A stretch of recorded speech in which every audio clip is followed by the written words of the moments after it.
Good morning, people. How are you doing? And welcome to another episode of the Dr. Will Show. I'm your host, Dr. Will, and I am here once again with Brittni Pope. How are you doing, Brittni? Incredible. I hope everybody's doing amazing. Awesome, awesome. Now, folks, Oprah may own Sunday, but Dr. Will owns Saturday. So we're going to have Super Saturday Soul this morning, all right, with Brittni Pope. And we will be talking about empowerment. And I had to do this because I've watched other vlogs of Brittni, and she came up with happiness. And from happiness, I was like, okay, we got to get this happiness show going. And then all of a sudden, she hit us up with empowerment. And I was like, okay, we got to do empowerment now. And so that's where we are now. So, Brittni, for those people who are watching the show and they may not know who you are, will you please introduce yourself? Well, my name is Brittni Pope. I am 26, born and raised in Atlanta, Georgia. I work specifically in the realms of personal and professional development. I work to help inspire and empower people all over the world through my blog, which is BrittniPope.com, and my YouTube channel, which is also under my name, Brittni Pope. And on either platform, you can find a variety of content covering a range of topics, but with the underlying theme being love and empowerment and just learning to celebrate who you really are. Oh yes. Now I can tell you, it's a phenomenal read and experience. So let's just get into it. When I ask you to describe what empowerment looks and feels like, what comes to mind? Empowerment looks like freedom, and empowerment feels like freedom. I think for me, the idea of empowerment, the concept of empowerment, a lot of people take it very from a one-dimensional perspective. Like they know the word, they know what it means. Empowered, empowerment, empowering. It's just this thing that you usually do to other people, but it's something that we often forget to do to ourselves. And I think that once you learn to empower yourself, you give yourself access to a freedom that nobody else can give you. And it's not just this definition. It's something that's within you. It's something that's internal. It's, for me, a cellular experience. That's what it means for me to be empowered. And it's not just a freedom of living your life how you want to live it. It's a freedom from needing outside approval to just be who you are and to show up in life and act from different places in life from that empowered place and from that place of power within you. And it also represents humility. I think being empowered goes hand in hand with being humble, because so many people get to a place of where they are celebrated. Not only do they celebrate themselves, but other people celebrate them. And in that space, they forget that it's so important to use that power that you have now gained from working hard, doing the work, to help lift other people and bring other people into that place too. I think that if we all find our most authentic places within ourselves and act from that place, it benefits everyone as a whole. And so you have people who are empowered, but they operate from a place of fear. So they're afraid that if other people reach that place of empowerment, now they're threatened. Now who they're trying to become, what they're trying to do, they think that somebody can take that from them. Whereas if you are empowered from a place of love, you understand that when everybody is doing amazing and everybody's feeling empowered, that everybody can get to an amazing place collectively, as opposed to just the individual. Okay, all right. I'm gonna keep it calm today. I'm trying to keep it calm today. Tell us about your own path to empowerment, and what were some of the most significant lessons you learned? I think in the beginning, for a long time, I was probably the least empowered person ever. And because of this, I sought approval and validation from everyone, everywhere, anywhere I could get it. I needed people to tell me that it was okay to to be myself, or to be a filtered version of myself that other people would most approve of. And that feeling of being so disempowered was almost the catalyst for becoming as empowered as I am, and becoming such a huge proponent of being empowered. Because, and I say almost because I realized in a turning point, whether that was on my journey, I'm not sure so much, just that I was given this life on purpose, and I have a purpose. And I cannot allow the opinions of other people to supersede that purpose. And so the best thing that I can do is to live that purpose out loud. And then the idea of needing to be empowered and needing to find a place within myself that empowers myself was key, was so fundamental to that whole, to this whole message. Everything that I want my brand to represent comes down to recognizing that within us lies so much good, so much great, so much amazing. And you've got to learn to support yourself. You've got to learn to encourage and empower yourself, because, and this is the perfect segue into some of the most significant lessons that I've learned on this journey to empowerment, is that people aren't always going to appreciate or approve of what you're doing. Even when you know that what you're doing and who you're trying to be in this world is coming from a good place. You want to have a positive impact. You want to be impactful. And so in order to do that, yes, it's nice for people to support that. It's nice for people to give you encouragement, but it cannot be the sole place where you get the desire and the empowerment to continue doing what you're trying to do and who you're trying to be.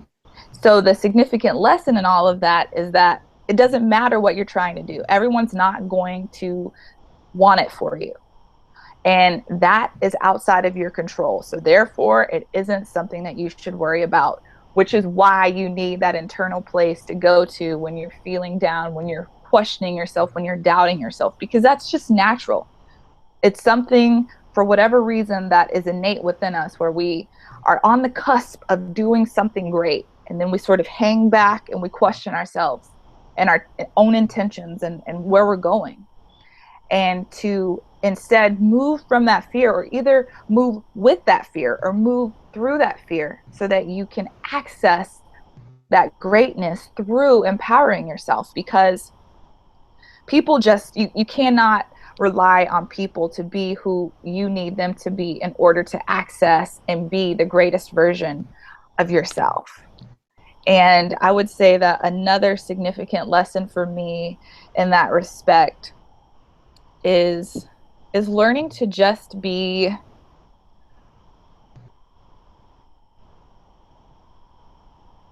so grateful for the purpose that exists within you, and so grateful that you're not scared of it. I think for me, for a long time, I was just scared of being great, because when it kind of hits you that you have something within you that can be impactful and help other people, it's kind of terrifying, because usually that means that you have to put yourself out there, and when you put yourself out there, you subject yourself to so many opinions and so much criticism sometimes, because people might not understand where you're coming from. But I think if we can get over being scared of being great, then empowerment is able to really shine. That self-empowerment that I'm talking about is able to really shine through once we move that fear out of the way. And those would be the two most significant lessons for me. Okay, okay. So, what inspires Brittni Pope? Everything. Everyone. I wake up every day with the intent of finding appreciation and being inspired. I celebrate being a product of the many environments that I find myself in, because I think that so often we try to move far away from the environments where we come from. And instead of just celebrating it, even if it's not something that resonates with you anymore, even if it's something that isn't exactly as positive as you would like, you can still use that contrast to find inspiration. I found inspiration through some of the most difficult times in my life. For instance, for a long time growing up, I grew up in a small town. I was made fun of profusely for speaking the way that I speak, looking the way that I look, talking the way that I talk, and dressing the way that I dress. I was made fun of, and I was told that I wasn't black enough, whatever that meant. At that time, I wasn't enough of it. And so I changed myself to try to be what I thought people needed me to be. And in that space and in that time, I became so disconnected from who I truly am or was, to try to appease and satisfy people. But as I got older and I realized how flawed all of that was and how insignificant it was, and that it didn't have to be impactful unless I gave it space to be powerful and impact me in my life, it meant nothing. But I was inspired to reach out to young women and to make videos and content speaking about this painful place for me at that time, to help other people. So for me, inspiration can be drawn from anything. It can be drawn from looking at the trees. And I still believe that for me, the two greatest teachers of life and how to live life are children and nature. And for instance, I always like to talk about nature, like the tree, for instance, because I draw so much inspiration from trees when I look at them, because they thrive wherever they're planted. They don't really have much of a choice from where they end up. But wherever they end up, they're like, you know what? I'm going to be the best tree that I can be. I'm going to grow up and I'm going to branch out, and I'm just going to be as significant as I possibly can be in this space. And so I look for everything and everyone for inspiration, because everything and everyone has something to teach you. They have something to give to you. And if you use your perspective, your perception, the way that you internalize externalities, you can make it really special, and you can make this life really fun, because at that point you're inspired by everything all the time, and you never run out of feeling like you need inspiration, because it's literally right there in front of you. It's the stranger you pass on the street. It's living and breathing. Inspiration is alive all the time. And I think that's where my inspiration comes from. Okay, all right. So let's now talk about your blog and Twitter and YouTube and your social footprint. And I've been checking out your timeline and other things. You have been a positive light to so many people. How does it feel that people are actually looking to you to become inspired and empowered? It feels amazing. It feels wonderful. It feels incredible, because that was the sole intent for this journey in the first place, was just to help other people.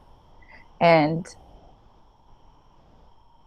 the thing that I love so much about it is that it continuously requires excellence of me. Excellence is something that I hold near and dear, because I never understood the importance of excellence. People say God is in the details, you know, and we have the capacity to be excellent in everything that we do. And so when I have people reach out to me and tell me their stories and tell me that I've inspired them in some way, it's so beautiful, because it makes me have to become even better, because I want to continue to show up as a positive resource, as a positive person, as a positive friend. However people see me, I want to continue to show up as that, but I want to keep increasing that level. And it requires excellence for me in the sense that I have to continuously empower myself to be not necessarily who they need me to be, because I don't believe that people need me to be anything for them, but so that I can be the best version of myself, so that when I put my content out, people recognize that she is continuously trying to improve upon herself. So it is amazing and incredible, but it's also, it pushes me to continuously be better, to be more excellent, to be more of myself, to keep delving in to myself and then learning myself, so that through these lessons and through this learning that I'm able to have more quality content to share. All right. So, and saying that, and how do you take care of yourself and avoid all of the noise and all of the distractions? You know, things that can take away from the work of you being empowered. I stay away from negativity as much as I can, number one. I think that for the most part, we have a choice in how much negativity we expose ourselves to. I stopped watching the news a lot because I think I spoke about that briefly during our first interview about happiness. I stopped watching it because it's driven by doom and gloom and sadness and all the crazy things happening in the world. So I stay away from that. I curb time that I spend with people who aren't positive. And I'm really, really particular about language. I believe that language is powerful. I believe that language is transformative. And so when I have conversations and inner dialogue with myself, I believe that using powerful and uplifting and empowering language with myself is fundamental in keeping a healthy relationship with myself. I take care of myself by continuously working on myself and identifying areas where I think that I can improve. I don't mean for this to sound like narcissistic, but I'm my favorite subject. And I'm my favorite subject because I understand the complexities of who I am and of who all of us are. We're all so complex. And I think a lot of times, so many of us don't understand how complex we are, and we don't feel the need to study ourselves. We don't feel the need to continuously learn ourselves. But I want to have, when it's all said and done, I want to have a mastery of Brittni Pope. But that means, in order for that to happen, that I have to protect myself and as you say, take care of myself so that I can do that. Because if not, if you just break yourself down, you're basically, you're crumbling, you're losing pieces in real time, all the time. And some of that you can't get back. And so the goal isn't to break myself down. The goal is to continuously build myself up through bringing on different aspects of life that I'm learning that I either enjoy, or learning through contrast that I don't enjoy, or bringing on people who make me happy, bringing on people who inspire me and help me feel empowered. It's all just this serious commitment to self-care. And that can go back to happiness, really. I do whatever it takes to be happy. I protect my happiness at all costs because I understand just how enormous of a task we have in protecting ourselves and our spirits and our souls, and, you know, guarding our hearts, if you will, because it's just, it can be such a difficult task this day and age because we have so much exposure. We're continuously and constantly inundated with the madness that's going on in the world instead of all the incredible and amazing things that are going on in this world. And so I make it my business to put Brittni Pope number one, because when I'm well taken care of, I'm able to serve everyone else that much better. For so many people, a huge problem, a huge disconnect in their life is they want to show up so well for other people that they put themselves last. And so they give and they give and they give and they give, not realizing that they're like a pool. They're like a source of water. So when you're helping other people, or when other people are coming to you, they're taking water from you. Great people pour back into you. But if you're an amazing source, you recognize that it's really important to be particular about who's coming to you and who you're allowing to have access to that resource in which you are, or who you are. And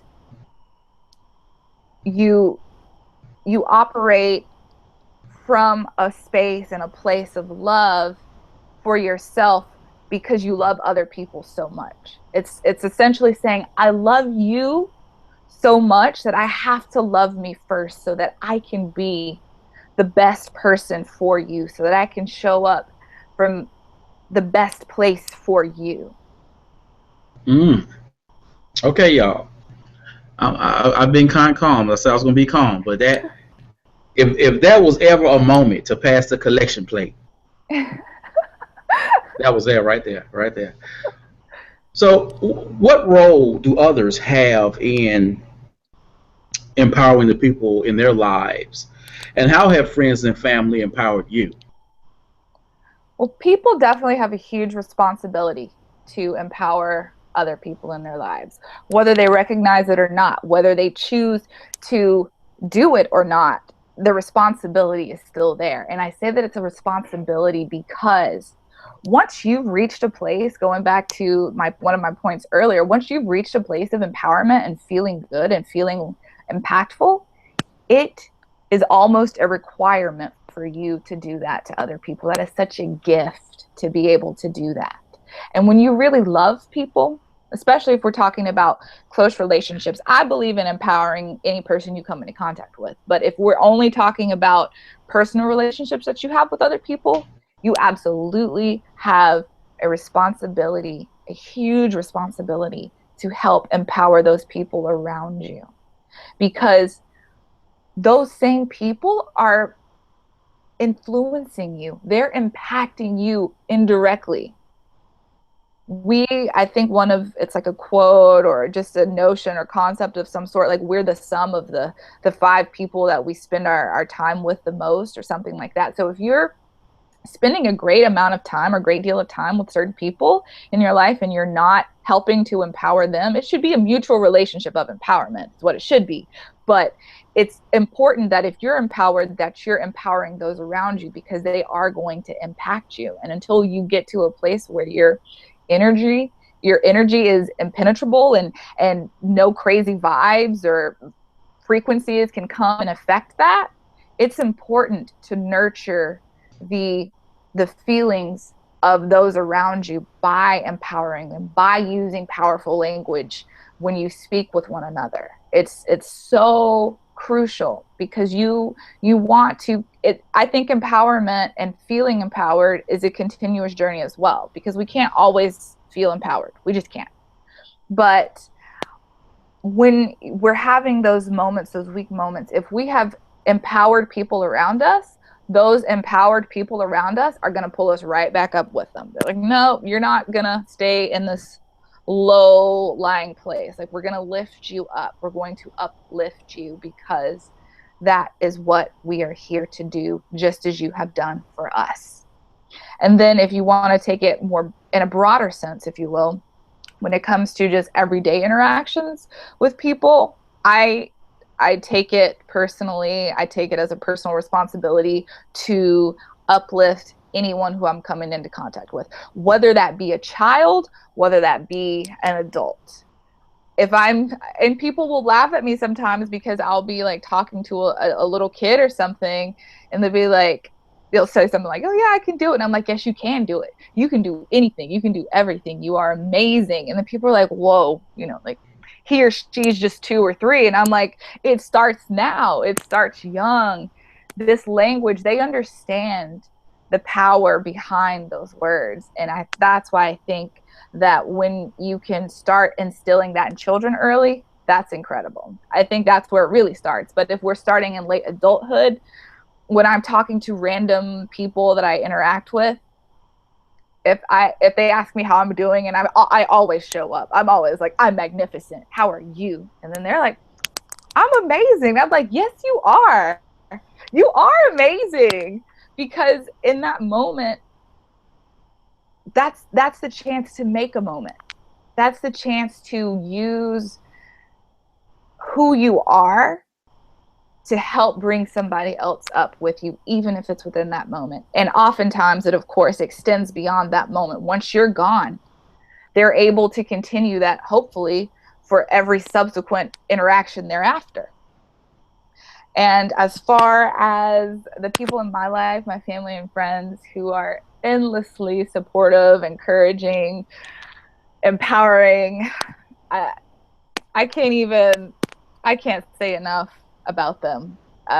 And the thing that I love the most about these amazing people in my life is that I can come to them when I'm not feeling quite so excellent, when I'm not feeling quite so empowered, and they recognize that, and they kind of baby me through it. They kind of help lift me up. They kind of tell me, Brittni, it's going to be okay.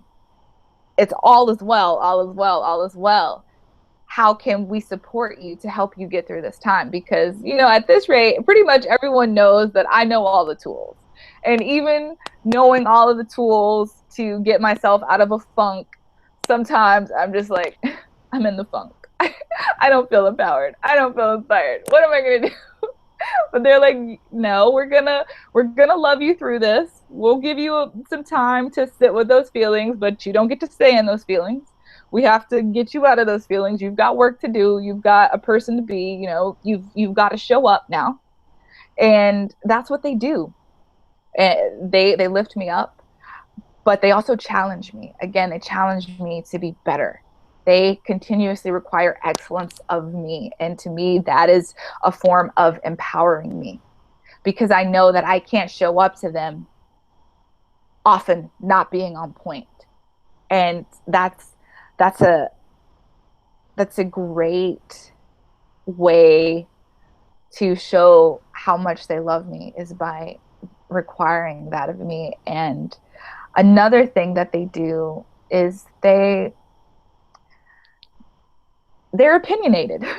And I appreciate opinionated people, especially opinionated people who are close to you, because they help you look at things that you're trying to do more critically, out of love, because they want you to be the best that you can be in whatever it is that you're doing. And so they give constructive criticism in a way that's healthy, in a way that's productive. It's not meant to pull you down or bring you down. It's meant to help you step back, because sometimes we get so close to something that our vision is jaded, that we're unable to really see things from an outside perspective. And that's something that they also provide me, which is also a form of empowerment, because it helps me become more well-rounded in whatever it is that I'm trying to do. Okay. All right. Now, before we go, this one sort of struck a chord in me personally, because earlier you mentioned about being afraid. And even myself, which is, interesting, I went through this thing of, am I good enough? Do I have what it takes? Sort of needing and wanting other people's validation and almost their permission for me to shine. And I remember this summer presenting at the premier, largest international tech conference in the world. And here I am on this stage, and I did my thing. And after doing that, I was like, I am nobody's sidekick. I am a superhero. Absolutely. And I was like, I got this. And so there's bigger and better things ahead for me, and I know that. And when people are thinking about how do I become empowered, how do I get over the fear, how do I myself move myself forward, what is your advice for those people? It's such a beautiful question. I definitely want to address the fear part first, because fear, we gotta love fear, right? I think we have to learn to embrace fear, because fear just shows up. It's like the uninvited party guest. It's like, yeah, what's up? I'm here. I'm gonna take a plate and I'm just gonna come disrupt everything that's going on. And fear is, it's almost like this necessary evil in a sense. Because if you use fear, if you utilize fear in the right way, fear can catapult you to exactly where you're trying to go. So it just depends on how you use fear. Some people feel fear and they let fear overwhelm them to the point where they no longer continue. So in that respect, fear is paralyzing. Or fear is mobilizing. Fear gets you going. The best way to work through that fear that I've found is to just say, okay, I feel fear. Why do I feel fear? I feel fear because of this reason and this reason and this reason. I feel fear that if I do this, that this might happen or this might happen. And then think about the kinds of regrets, all of the regret that you would have if you decided to let fear overcome you. If we give fear that much power, fear isn't going to be there to console us when we're thinking back on our life, or if our lives could have been differently had we made that decision, had we done this, had we done that. And so the best way to remedy that fear is to say, you know what? I feel you, fear, but I've got to keep it moving. I've got to shut you up. Or you can be there. You can come with me. You can be on my back, but I'm still jumping out of this plane. I'm still trusting in my greatness. I'm still trusting in my inherent greatness, because this fear gets as much power as I give it, and I'm not giving it any power. And that's how you work through fear, or you work with fear. Some people are able to work through it so that it dissipates and it's not a factor anymore. However, some people do things because, anyways, with fear, it's sort of like for me, I went on my birthday to Six Flags and I got on this roller coaster that I'd never gone on. And the whole time I'm like, oh my God, I'm a little scared, but I'm going to do this anyways. And I felt fear the whole ride until it was over. And then it was over and I was still like, okay, wow, I did that. But the fear was still with me. But once you say go, once you're locked in, you've got to commit.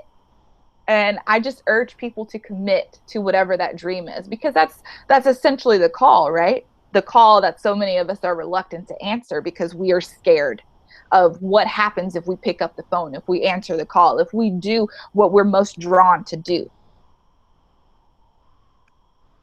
But you can't let fear keep you from doing it.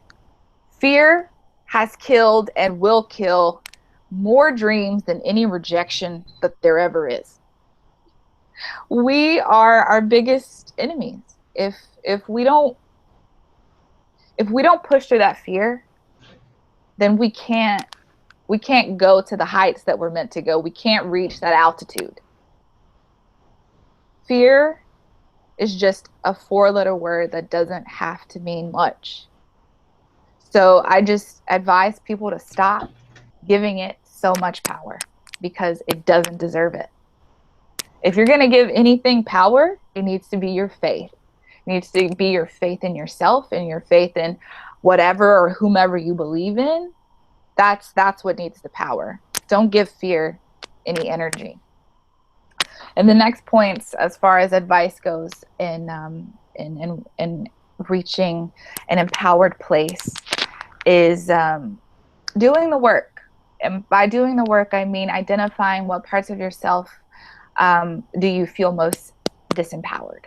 Like, I don't feel empowered when, for instance, I don't feel empowered when I'm speaking in front of other people because I'm thinking about what everybody else is thinking about how I'm showing up, you know? Like, get out of your head, number one. But then number two, okay, say, all right, I've addressed this. Now, what are ways that I can work on this? So maybe you're concerned about your presentation. There are resources out there to help you work on presentation. If you're concerned about your ability to articulate whatever it is that you're trying to say, there are resources to help you in articulation. There's so many resources out there to help you feel comfortable and feel more confident in areas that you might not feel empowered because you're just concerned that you're not as good as you could be. And another point would be using, like I said earlier, powerful and empowering language to speak with yourself and to talk to yourself with, because that inner dialogue is so important. You can either, and I just kind of want to give an example of the spectrum here. So you could say, you know what, and for whatever scenario it is, I think you can apply this to that. So you could say for one end of the spectrum as an extreme, I don't think I can do this. I'm not so sure that I can do this. I'm not ready. I'm not good enough. Why am I here? The next, moving on down the line in the spectrum, I must be good enough because I'm here, but I don't know. I'm still kind of worried. And then further on down the spectrum, I'm good enough to do this. I can do this. I can do this. And then all the way on the other end of the spectrum, I'm amazing. I'm magnificent. Who else but me? Why would they ask anyone other than me? I was made to do this. I'm going to do incredible. I'm going to show up and I'm going to be amazing. You see the difference? Like, do you see how that language, those words, that energy behind the words that you use to describe yourself in relation to a situation, how it can be the defining factor of how the situation goes for you? It's just, it blows my mind every time how transformative words can be in our experience and in that internal dialogue that we have within ourselves. Also, I would say that empowerment is a process. And I mean, it's a process in the sense that if you are in a place of feeling completely disempowered, you feel like you're not going to be able to make it to an empowered place. So you're sort of just like drifting in the middle or in the gray area. Like, I don't know how I'm going to make it to this place. So you take baby steps. You work on slowly getting more empowered till you get to a place of empowerment that you're happy at. And then once you reach that place, you're going to realize that you have more work to do. So just like anything, it's a journey. And you have to be easy on yourself. But during that space of recognizing how disempowered you feel in relation to how empowered you would like to feel, you have to give yourself space to grow. And you have to give yourself space to grow in every aspect of your life. So that metamorphosis that you're undergoing, you're sort of just under construction, if you will. And I just wrote a piece about this. It's called Internal Revolution, where it's just like an internal renovation. Like every part of you is undergoing transformation, and you just have to hang back and let it happen so that it can happen. Because if you introduce resistance into that experience and into that transformation, it's only going to slow it down. It's not going to necessarily stop it from happening, but it's going to make it a lot more difficult and a lot more painful than it has to be if you just sort of hang back and let yourself go through the process to get to where you would like to be. And another thing is just celebrating yourself. I truly believe in celebrating yourself, because it is so easy to berate yourself. It is so easy to criticize yourself. it's sometimes more difficult to celebrate yourself, which I don't understand. I don't know why. I think it's because we would rather focus on our shortcomings and downfalls rather than all the things that make us as incredible and as amazing as we are. So I think celebrating yourself and celebrating small victories and celebrating how far you've come in your life, and it can be so much fun on this empowerment journey to just take a second and have a spontaneous dance party, jam session, music break. So you know what? I am awesome. I am amazing. I did this. I started here and I was scared as all get out, but I kept pushing anyways, and I persevered and I made it here. And that's incredible. And I deserve acknowledgement for that. And I'm going to acknowledge myself for that. I don't need outside acknowledgement. I'm going to approve myself. I am self-approved. I did this and I'm proud. And I'm proud out loud. I want people to know that I love myself and I celebrate myself as I'm becoming a more empowered person.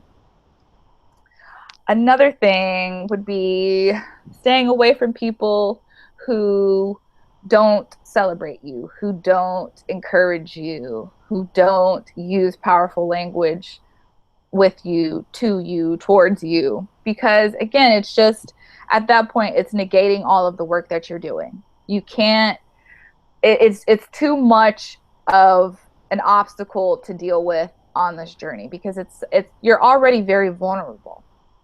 And on this journey, you're opening yourself up to going outside of your comfort zone consistently, because so many people are afraid to be great out loud.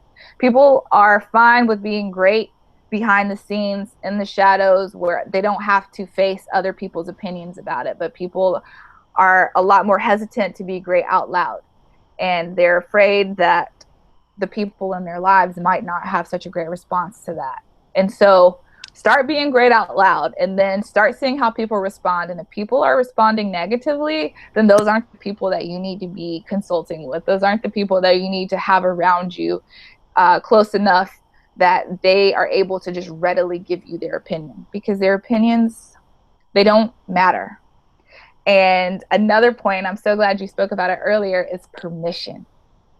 One of the key points of feeling empowered and having self-empowered action is permission. And if we have enough time, I'd like to break this down for people, because I think I figured out where it comes from. Is it starts in childhood. When we're children, especially before we go to school, we are able to just do our thing. We're able to be ourselves. And then we get to school, about 4 or 5. And we're told that we need permission to do things. We need permission to get out of our seats. We need permission to speak our minds. We need permission to go to the bathroom. And so what it's doing, whether it's intentional or not, like, I understand from a disciplinary standpoint why it exists. I get that. But what it's doing at the same time is instilling a psychology of permission, of needing someone else to give you permission to do something that you want to do or that you need to do. And we go through the next years of our life, all the way up until about college, still needing permission. And so then we exit college, and now we're in adulthood, and now we start realizing and having a better grasp on who we are and what we want to do and what feels good and what doesn't feel good. And we're stuck, and we're wondering why we need approval from other people. We're wondering why we need permission from other people. And it's because we've been coached to need permission. We have been coached to be disempowered. And so many of us, once we recognize that, or when we recognize that, we spend a portion of our adulthood reversing that psychology. That's what I had to do. I basically had to unlearn so much of what I was taught about how I'm allowed to show up in this world, because of just growing up being told that you need permission to do something. And this isn't me, of course, saying go tell everybody, screw you, you know, I don't care what you say, I don't care what you think, I'm just going to go do what I want to do. No, take it within reason and in moderation, of course. But I just mean that when it comes to making powerful decisions for your life and powerful decisions for your future, that you recognize you're the only person that's really going to have with the decisions of what you do and what you don't do. You're the only person that's really going to have to live with that regret.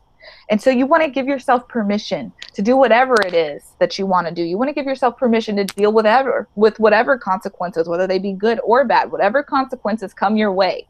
You want to give yourself permission to deal with that in whatever way they come to you, because you don't need permission from anybody else to be great. You don't need it. You don't need it. And those are my biggest points. Excellent, excellent. So again, you know, thank you for being on the show, and I appreciate always how you share so much of yourself, and hopefully those who watch the show will receive great benefit from it. Again, folks, always thank you for watching another episode of the Dr. Will Show.